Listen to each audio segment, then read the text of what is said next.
How's it going, gang? It's a final render here, and Wastelanders has finally been released into Fallout 76. It's a very exciting time. People are finally playing Wastelanders, and it's a huge improvement to Fallout 76. It's been a long time. It's maybe been 6 or 8 months longer than originally intended, but the update is now finally here, and people are finally able to play it. I've obviously been playing it in the private test server, so I actually know an awful lot about Wastelanders. I've played through it quite a lot, and I really can't wait for you guys to enjoy it. But I do think it would be a good idea to give you guys some facts and tips that you may or may not have known about Wastelanders to help you keep going. But before we get into that, also please note that I am streaming Wastelanders on my personal Twitch channel. You can go and follow my Twitch channel, which is final_render. We're going to be playing Wastelanders all week and then moving on to new games. But let's get into some interesting new facts about Fallout 76 with the Wastelanders expansion. So let's talk about the bow inside Fallout 76 and how the bow is now one of the most deadly single-shot weapons in the entire game. With the right setup, you can get a bow that can do approximately 700 points of damage per shot and is extremely fun to use. So in order to get this kind of stealth archer build, we will need to have all the archery perks, which will require 12 perception, and that will mean getting archery level 3, expert archer level 3, master archer level 3, and the perk bow down to me, which increases your armor penetration with the bow. If you have a level 50 bow with standard arrows with those perks, you can do approximately 199 points of damage. That's just at its flat base. But if you then add the agility perks like Covert Operator level 3, which adds extra damage multipliers when sneaking, and also the Mr. Sandman level 2 perk, again in agility, which adds extra damage multipliers when sneaking at night, you can get a 3.5 times damage multiplier, which can result in arrows doing 700 points of damage per shot. It is extremely deadly and is extremely fun to use. The arrows actually do have lead time, so you do need to actually lead your arrows if you're trying to hit a moving target, and it is extremely fun to use. And not only that, but it is 100% stealthed. In Fallout 76, if you shoot something with a stealth weapon, chances are they'll still eventually find you because it's probably a gun. However, the bows are completely silent, so therefore you can literally pick off entire raider bases without ever being detected using the bow. It is super satisfying. It's like playing a game like Far Cry, for example, and it's generally an extremely deadly weapon, and I really enjoy using the bow. Another great thing about Wastelanders is that there is now finally a human radio DJ. Whether if you're used to listening to the dark but charismatic tones of 3Dog from Fallout 3, or the complex but puppy-like personality of Travis from Fallout 4, you will definitely know that it has been very strange having a humanless radio station here inside Fallout 76. But now, with the humans coming back, there is a radio DJ on Appalachia Radio, and it definitely does make a difference. It gives it a little bit more personality, makes listening to the music a bit more interesting, and the voice actress herself is actually very interesting to listen to, and ultimately, it just makes the world feel a bit more full, knowing that even if you can't see any human NPCs at that one time, they are still there because they're even on the radio. It's fantastic. For our third fact, we can talk about how the Purveyor has actually moved to the Rusty Pick in the Ash Heap. Originally, the Purveyor was settled out in the Mire, but now she has moved to a new location and actually has different things to sell as well. The whole idea with the Purveyor is that she was always meant to be quite mobile, but this is the first time she has actually moved in the game. And now the Purveyor will sell some new interesting things, including Vault Steel, which you'll need to actually make the Strangler Heart armor. And this is obviously very interesting because when we originally had Vault 94 open, which is now closed, the only way to get Vault Steel and the Strangler Heart armor was by grinding that Vault raid. But now you can actually buy the steel from her, and you will need to do that in order to build the Strangler Heart armor. And you can actually purchase the plans for doing that by a certain faction later on in the game. And not only that, but she also still sells her legendary modules, and legendary modules are now much more important in the game, for you need legendary modules in order to craft the very special new armors and weapons, so you'll definitely be buying a lot more legendary modules. But also a nice thing about the Purveyor is that scrip is now given out as quest rewards quite often, so therefore you don't need to just go and find legendary weapons and script them down. You can actually get scrip by doing regular daily quests now, which is a really nice addition to the game.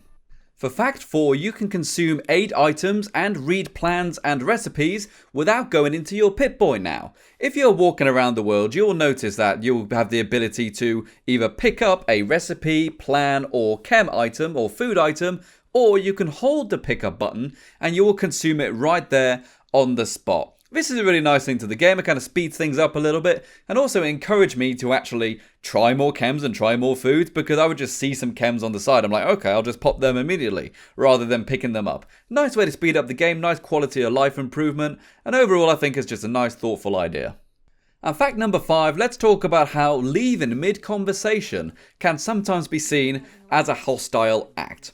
As we know with the Wastelanders expansion, there are plenty of special skill checks inside the dialogue system, and something which the developers have talked about for a while is that you can leave mid-conversation in order to take some chems, drink some alcohol, eat some food, in order to change your special loadout, so you can then pass that skill check. It's a very nice thing and ultimately means you can kind of play around with the system. However, in certain sensitive situations, if you back out of a conversation in order to take some chems or alcohol, etc., that may be seen as a hostile act. Let's for argument's sake say someone has been taken as a hostage and you are talking to the hostage taker.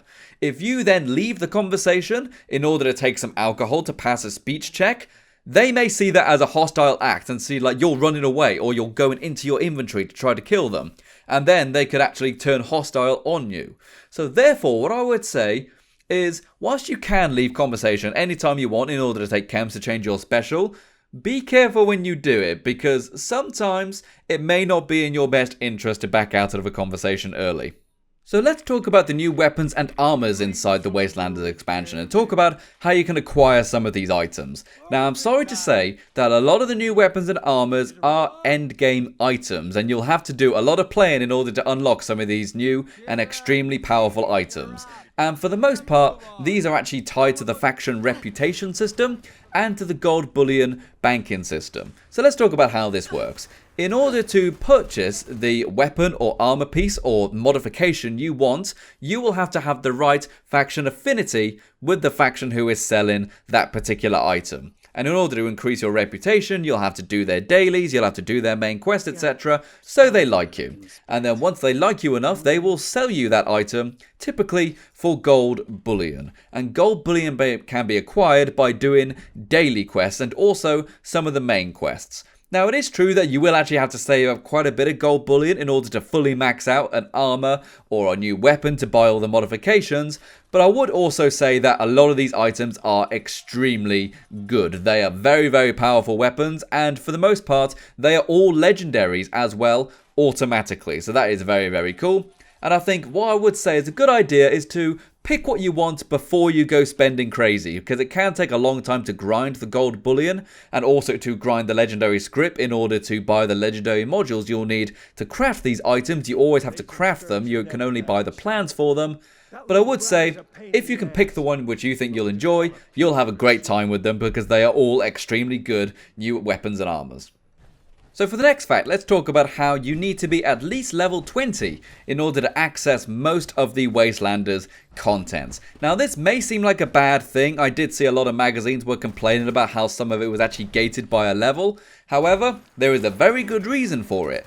And that is that there are so many speech and skill checks inside Wastelanders that if you don't have a certain amount of special points, you are just going to fail every single speech check and you're not going to have any fun. Not only that, but it also gives new players the opportunity to earn some decent weapons and armors by the time they hit Wastelanders. It also gives them the time to explore the map and do some of the original main quest, which is of course still there. So therefore it may seem like a bad thing, but ultimately it's because Wastelanders really needs to have some special points invested in a new character. So it does make sense and you shouldn't be hateful of it. It is a good thing to balance the game.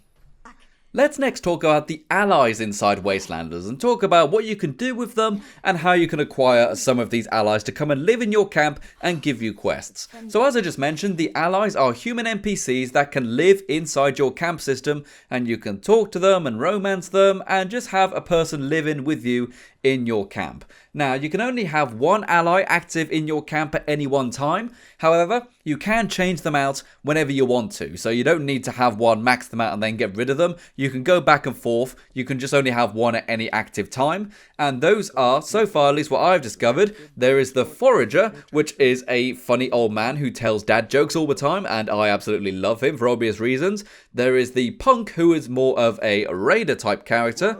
There is the Wanderer, who is kind of a guitar player and minstrel character. And then there are two others which are actually very different. The first three I mentioned give you daily quests, and that's great, daily quests are good. However, the next two actually have full-on quest lines associated with them and have loads and loads of content with them. We are talking maybe 3 to 4 hours, maybe even more, of quests in order to max out these characters' quests, and those are Beckett, who is a kind of on-the-run raider, and then there is Commander Daggery, who is actually an astronaut in space, who then crash-landed after the war. And then these quests will actually be a bit more interesting than the previous three. You have actual quest lines to follow, and overall I would say it definitely is worth doing them. You get a lot of items, you get a lot of legendary script and caps and stuff. An important part of the Wastelanders update is all of the new dailies that have been added to the game in order to improve your reputation with the raiders and also the settlers. There are actually 4 dailies you can do once you meet these factions, and they actually award you with gold bullion. So really, these dailies aren't going to be becoming very useful to you until you have beaten the main Wastelanders campaign. However, once you have got to that stage, those 4 will open up to you. There are 2 with the raiders, and they will actually alternate on day to day. So one day you'll have one quest, and then the next day you'll have another. And then there is 1 for the settlers. And not only that, but then there is 1 which is kind of in the middle to where you can pick where your reputation goes at the end of it. Now, it is true, I must say, that I personally believe there are not anywhere near enough of these tasks. I'd say there needs to be at least 5 per faction, but right now there is only 4 in total. However, you'll be doing these a lot, so make sure you go ahead and log in every day to do your daily grind so you can go and get some of those really cool items at the end game. And next we got our 10th fact, so for that I'm just going to give you a bunch of the quality of life improvements that have been added to Wastelanders because they really do improve the experience. One really nice thing is that any perks which require you to search containers is now done passively without you needing to hit a search button. So things like Farmer, Scrounger or Cap Collector no longer need you to hit a search button, you just look at the container and it automatically works, which is a really nice feature. If you are spawning into a server and your character is standing in the middle of a nuke zone, there will actually be a prompt asking you if you want to remain on the server in the nuke zone or if you want to be moved to a different server. Helps you stop and get radiated as soon as you move into the server, if that makes sense. And also something really cool is all the new changes to the map. Now, all of the icons for any quest you have in your PIPBOY are now permanently on your map as small little black diamonds. And if you want to go and activate that quest, you can click on that diamond and then turn it on. But a really nice thing you can do is there is a very quick button in order to turn off all other quests except the one you're about to select. So if you're one of those players who's always got loads of quests on the right hand side of the screen, now with just one click of a button you can make it so the only quest you want up there is the one you are currently on. And also an interesting new thing is that the day and night cycle has now been changed so that there is now more daylight in the game. Ever since the beta I always thought that it was sometimes just nighttime just a little bit too long, so now we've got lots of pretty sunshine for longer. And now let's talk about how you can actually acquire a lot of the brand new weapons and armor in a little bit more detail. One thing which is important to mention is that these brand new endgame weapons and armors are very powerful, and because of that, they are not allowed to be traded with other players. This is a very interesting thing because it essentially means that huge parts of the friendly trader in-game economy are going to be missing a lot of the really valuable items, so you won't be able to, say, sell or trade a plasma caster with other players because that is an endgame weapon that you need a certain affinity for in order to go and buy. And at first I thought, well, maybe we could also just go and buy the plans and sell the schematics, but the schematics you also can't trade with. So in other words, if you want to get some of these really good weapons, you will have to do the grind, you will have to do the quest, and you will have to unlock them yourself. It's good for actually creating something to do, I suppose, but it is a bit of a shame that huge parts of the game involve the in-game economy of people trading on Reddit and stuff like that, and it's a shame a lot of these weapons will not be available. And also something about these new items is that when you actually craft them, they do require legendary modules. However, the legendary effects you get on them are entirely random. So you'll have to make sure that you do it a few times, get lots of legendary modules to hopefully eventually get one of those god tier drops. But hopefully that won't take too long and you guys can start enjoying your really good, well-earned weapon or armor very, very soon. And for our final fact, let's talk about how Unyielding is now a god tier legendary and is much more important than it ever has been. And that's really saying something because Unyielding armor was always extremely important. Unyielding armor is a legendary effect that you can get on pieces of armor, and what it does is that it increases your special stats for every bit of health you lose. In other words, the lower your health, the higher your special stats are, with the exception of endurance. It doesn't actually affect that.